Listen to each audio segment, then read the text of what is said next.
Malachie 3.18.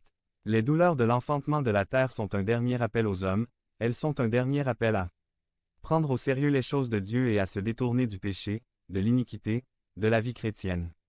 Confortable, de la tiédeur spirituelle, arrêtez de se rassembler par habitude. Écoutons la voix de Dieu pendant qu'on le trouve. Mais le jour du Seigneur viendra comme un voleur dans la nuit, dans lequel les cieux passeront avec un grand bruit, et les éléments brûlants seront dissous, et la terre et les œuvres qui s'y trouvent seront brûlées. Puisque toutes ces choses doivent être dissoutes, comment ne devriez-vous pas suivre une voie de vie sainte et pieuse, en attendant et en vous attend, jusqu'à l'arrivée du jour de Dieu, dans lequel les cieux, s'enflammant, seront dissous et les éléments, étant brûlés, ils fondront. 2 Pierre 3, 10, 12. N'êtes-vous pas surpris que près de 2000 ans avant l'ère atomique un simple pêcheur de la mer de Galilée parlait des éléments brûlants et se dissolvant? Le mot utilisé par l'apôtre Pierre est stoiaion qui signifie substance matérielle, c'est-à-dire la substance de la matière qui perd son ordre. La réaction atomique consiste à briser l'ordre du noyau de la matière. N'êtes-vous pas surpris que Peter, un pêcheur d'il y a 2000 ans, parle de ce que la science a découvert dans les années 1940? Les douleurs de la naissance ont commencé, venez à Jésus maintenant et vous serez inclus dans la naissance de l'Église. Devenez membre de la chaîne et AIDEZNOUS à propager la parole de Dieu dans le monde entier. Samedi 16 mars 2024. P4. De Jésus-Christ qui sera enlevé dans les nuées pour entrer dans la demeure céleste. Que Dieu vous bénisse. Pasteur Alberto Ortega. Devenez membre de la chaîne et AIDEZNOUS à propager la parole de Dieu dans le monde. Samedi 16 mars 2024. P5. Et Jéhovah n'était pas dans le séisme. Résumé. La tragédie en Haïti a choqué le monde. Certains prétendent qu'il s'agissait d'un jugement de Dieu, mais Dieu était-il présent dans le tremblement de terre? Par Alberto Ortega. Jéhovah n'était pas dans le tremblement de terre.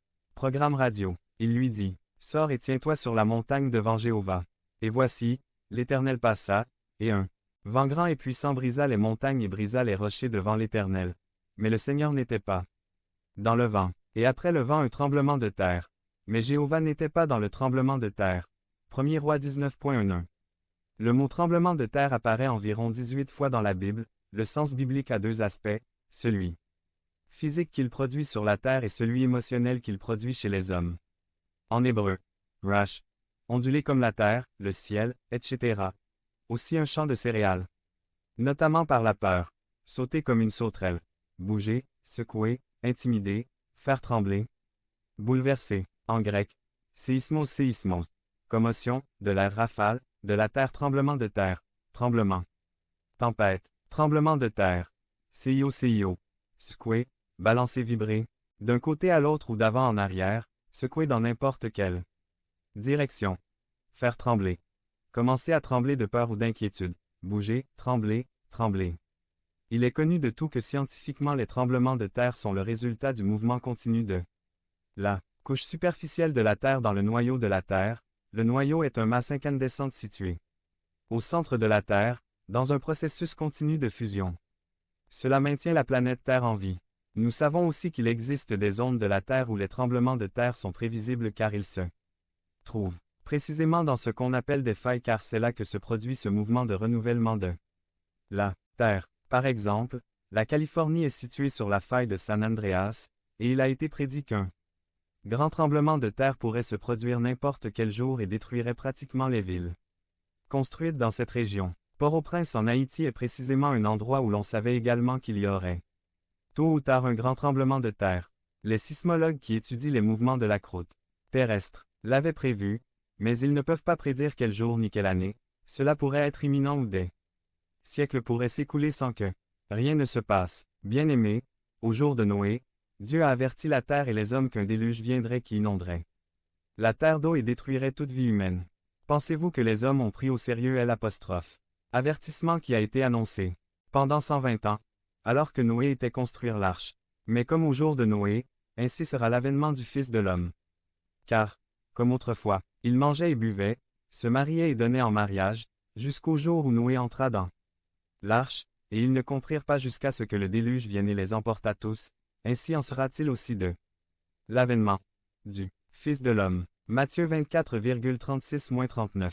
Le Seigneur Jésus-Christ décrit que ces hommes, avertis du déluge à venir, continuèrent à se marier et à se mariés, achetant et vendant, c'est-à-dire comme si de rien n'était. Canalisez et Aidzennous à propager la parole de Dieu dans le monde entier. Samedi 16 mars 2024. Si vous croyez en la puissance de Dieu, commentez 11. Comme c'est terrible. De plus, l'apôtre Pierre a parlé de l'attitude de défi de cette génération d'hommes qui n'ont pas pris au sérieux les avertissements divins. Ceux qui ont désobéi autrefois, lorsque la patience de Dieu attendait autrefois, au jour de Noé, pendant que l'arche était en préparation, au cours de laquelle peu de personnes, soit 8, ont été sauvées par l'eau. 1 Pierre 3, 20. Paul décrit la réponse provocante de l'homme à la patience de Dieu. Ou méprisez-vous les richesses de sa bonté, de sa patience et de sa longanimité, sans savoir que sa bonté vous guide vers la repentance. Romains 2.4. Un autre événement de même nature s'est produit lors du jugement de Sodome et Gomorrhe alors que celle-ci était sur le point de tomber, de manière imminente sur la ville. Dans sa miséricorde, Dieu envoya 2 anges dans la ville pour vérifier la méchanceté de ces hommes et libérer l'eau. Alors l'Éternel lui dit, parce que le cri contre Sodome et Gomorrhe s'accroît de plus en plus, et que leur péché est devenu très grave, je vais maintenant descendre et voir s'ils ont achevé leur œuvre selon le cri qui est venu vers eux. Moi, et sinon, je le saurai.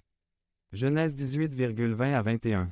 Malgré l'imminence du jugement lorsque l'eau parla à cette gendre de la fin de Sodome et Gomorrhe, la réponse de ces hommes n'aurait pas pu être plus absurde, non seulement ils n'ont pas tenu compte de l'avertissement divin sérieusement, mais ils s'en moquèrent et nous citons. Alors l'eau sortit et parla à cette gendre, qui devait emmener ses filles, et leur dit, levez-vous, quittez cet endroit, parce que Jéhovah va détruire cette ville. Mais il semblait à cette gendre qu'il se moquait. Genèse 19.14. Ils ont été détruits et consumés par le feu parce qu'ils étaient guidés